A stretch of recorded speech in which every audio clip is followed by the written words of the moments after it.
right, back on schedule here. Yep. All right, we're talking about Zero One episode 18 and Ryusoulger episode 41. Yeah. All right, so let's go and get Zero One out of the way because, Ryusoulger actually has some tiny little nugget of character development. A little tiny, itty bitty nugget. All right, so yeah, I always went out of the way. Yeah, it turns out that the, what was it, Ikebana, I think it was called, the Flower Ranger that, the human gear that Aruto picked out to, compete against for the competition. It turns out that he is a disgusting, stinky cheat who told the human gear that he was competing against to put a certain flower into the arrangement. Basically, he lied to her, thinking, basically he lied to her so that, his style of flower arrangement, the Tachibana style, is her gardening and basically it's the basis of her flower arrangement knowledge, what she studied in order to even compete in this competition. So she figured, why would a practitioner? His family is the one that developed the flower arrangement style. What would he have to lie again? Why would he have to gain by lying? So she, basically. Yeah, he cheated, and nobody's happy about this. Aruto isn't happy, and surprisingly enough, Guy himself is absolutely livid by this. But basically, it's not because he has any real integrity. I mean, he has some degree of integrity and actually apologized to Aruto for his cheating. But it's not because of he believes in fair play or anything like that. It's just because and the entire point of the competition was to demonstrate the capabilities of the Zaya spec, and with his representative cheating, of course, it makes Zaya look bad, really bad, and he actually threatens to sue the guy for, basically sue for basically defaming and discrediting the company image. And if he wanted to, he could pretty much tear down the guy's entire house, his school, and just basically destroy him if he wanted to for, this cheating. So he and Naruto agreed to have a rematch, and here's where we get something interesting that happens. While Isamu was interrogating Horobi, he says that there's, as we mentioned before, with the characters of Metsubo Jinrai, we have Rai, for Raiden, who became Kamen Rider Ikazuchi, Jin for, Kamen Rider Jin. Metsu, I think it translates to, Hirobi. And then there's Bo. Metsu, Bo, Jin, Rai. So, there's a fourth member out there, Bo. And apparently the character for Bo means death. So, and before the competition, before the flower arrangement rematch, a mysterious cloaked figure approaches the flower ranger and slaps on a new driver on him. It's a female. I'm guessing that she's Bo. So, she slaps on this this device that Hirobi refers to. Isamu interrogates Hirobi after all this. He refers to it as a riot driver. And and of course, just like with the Zetsume Riser on the human gears, the riot driver equips to a human and it makes them go maverick.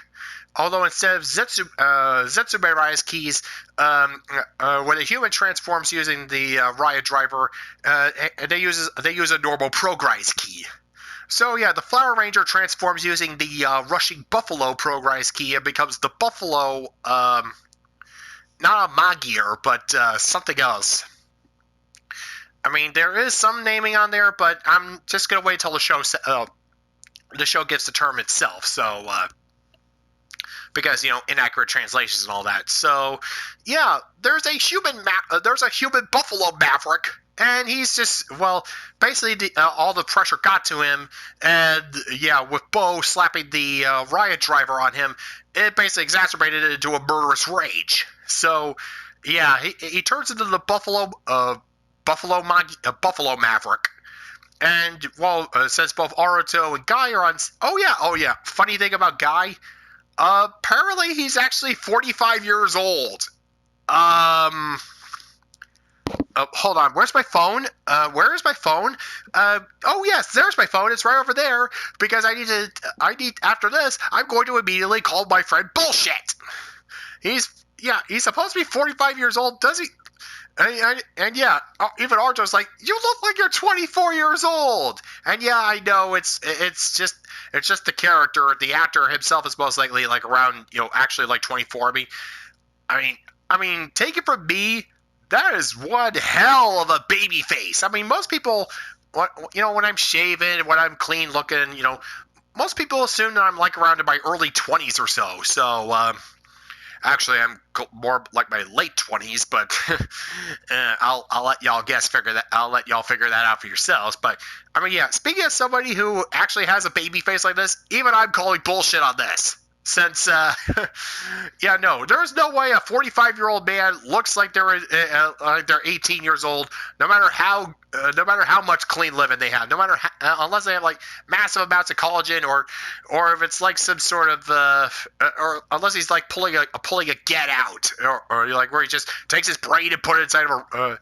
Or the head bad guy from Dead Man Wonderland, where he's transferring all of his memories, personality, everything into new host bodies. Unless he's like pulling an Orochimaru or some shit like that. No, I don't buy that for 1 minute. Yeah. Well, anyways, Guy, as transforms to the Thouser, and yeah, Aruto's trying to, of course, make sure that that Thouser doesn't just go and kill the Buffalo Magir, kill the Buffalo Maverick. But considering what we've seen of him before, the premier soldier, the premier Kamen Rider tech of Zaya, wouldn't exactly do well for the company image to be seen as a cold-blooded murderer. So, yeah, he manages to destroy the riot driver, managing to save the Flower Ranger, and manages to get the Buffalo Progress key in the process. So yeah, and even though Guy's behind Metsubo Jinrai and is the one puppeteering the arc, even Guy apparently has no idea where this came from. So yeah, Bo's out there, and it looks like she's going off script. I'm guessing Bo probably figured out that the arc, or for the most part, was basically just Guy just telling Hirobi and Jin what pulling their strings. So she's gone off script and is basically just if she's not going to be the second tier big bad, because we already know that the arc is going to be the final villain. The arc is basically Sigma / Skynet / whatever evil / Venjix / whatever evil AI wants to destroy humanity. So yeah. Even though Aruto, Heated Intelligence, lost the flower ranging portion of the contest, the Huma Gear and the Flower Ranger managed to patch things up, and where he just realizes, yeah, I've been a complete scumbag. So yeah, it's a Pyrrhic victory for Zaya. So, but that still means that Aruto has to win at least one more contest, at least two more contests. Otherwise, Heated's going to be acquired by Zaya.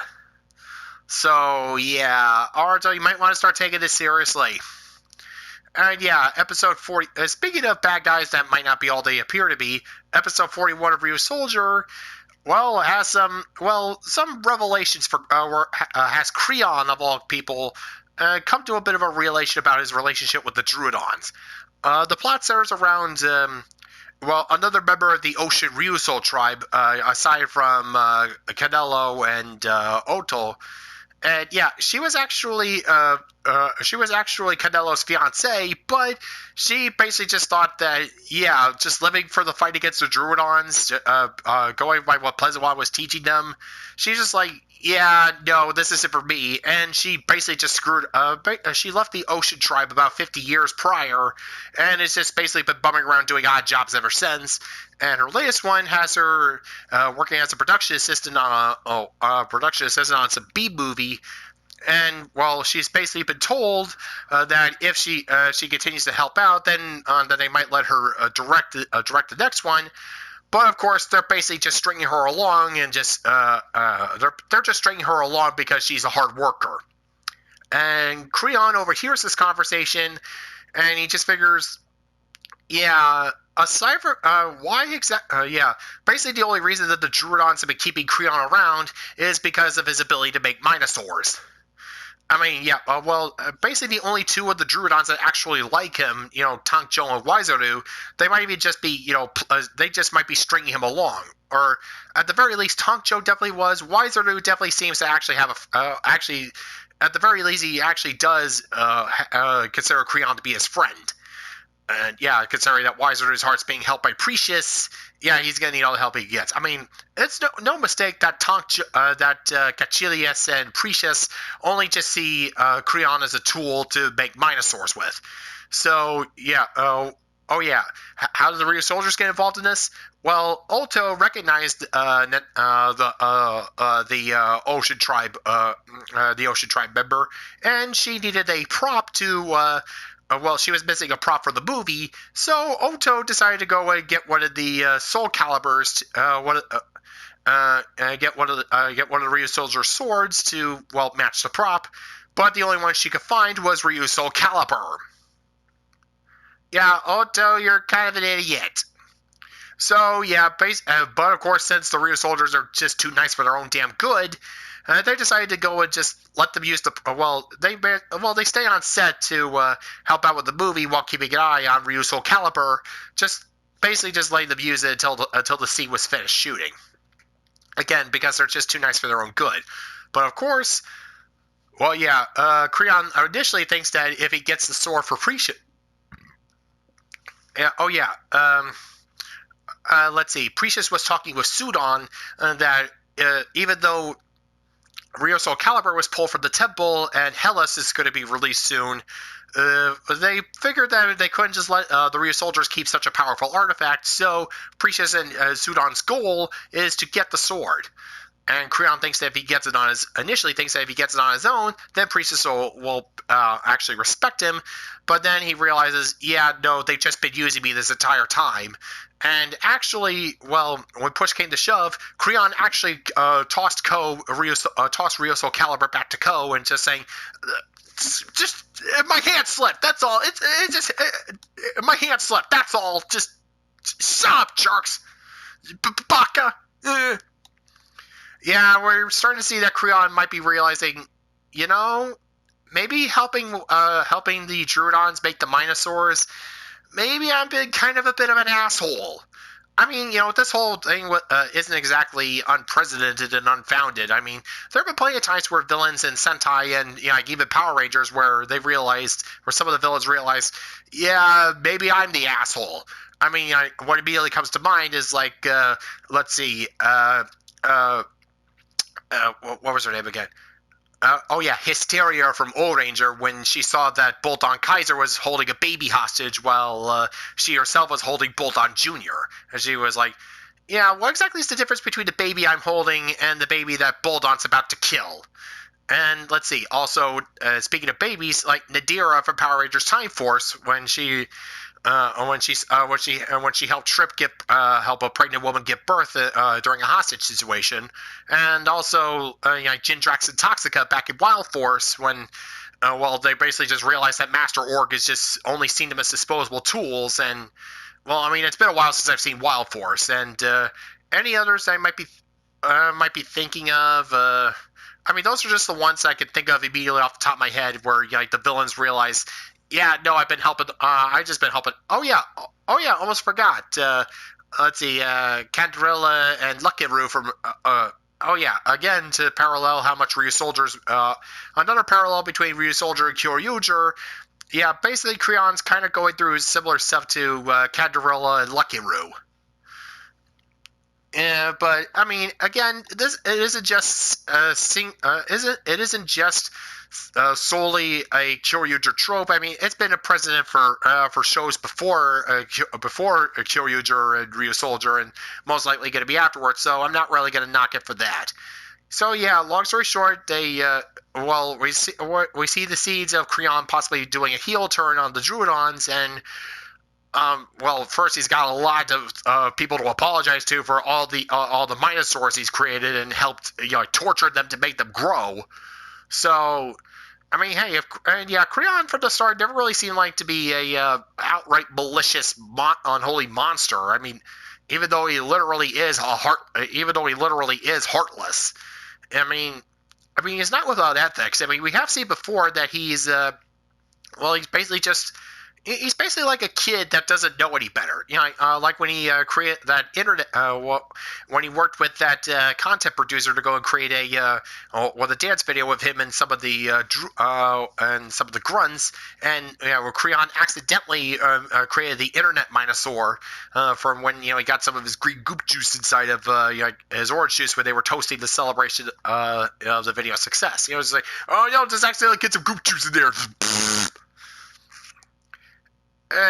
So Creon, well, of course, is going to have to realize what he's been doing was wrong and apologize to not just the Ryusoulgers, but everyone he's created Minosaurs from. But, I mean, hey, if he wanted to turn them good, then, I mean, it's not exactly far out of left field. So, yeah, we have Zero One with a new threat, and with the last member of Metsubo Shinrai on the loose, and we have Ryusoulger setting up the final arc. And with Creon's obvious heel turn. And, I'll save the recap for next time about what's going to happen, because it'll just be speculation. And, maybe not just Creon, but maybe also Wiseru can, start a Path of Atonement. But again, it only actually works if the characters in question realize that they've been, evil, and that they want to atone of their own accord. Otherwise, it's just paying lip service and just like, oh no, see, they actually had an arc. No, they have to actually have it themselves. Otherwise, it just means diddly. So, yeah. I mean, again, going back to the whole Nadira thing, where she nearly lets herself get killed by Rancic just to basically just to show him how much his ceaseless rage and hatred of humans would nearly cost him everything. All right, so enough of that. All right, good to be. All right, it feels like I'm finally shaking off the cobwebs. So, yeah, good to have that. Good to be back full time. See ya.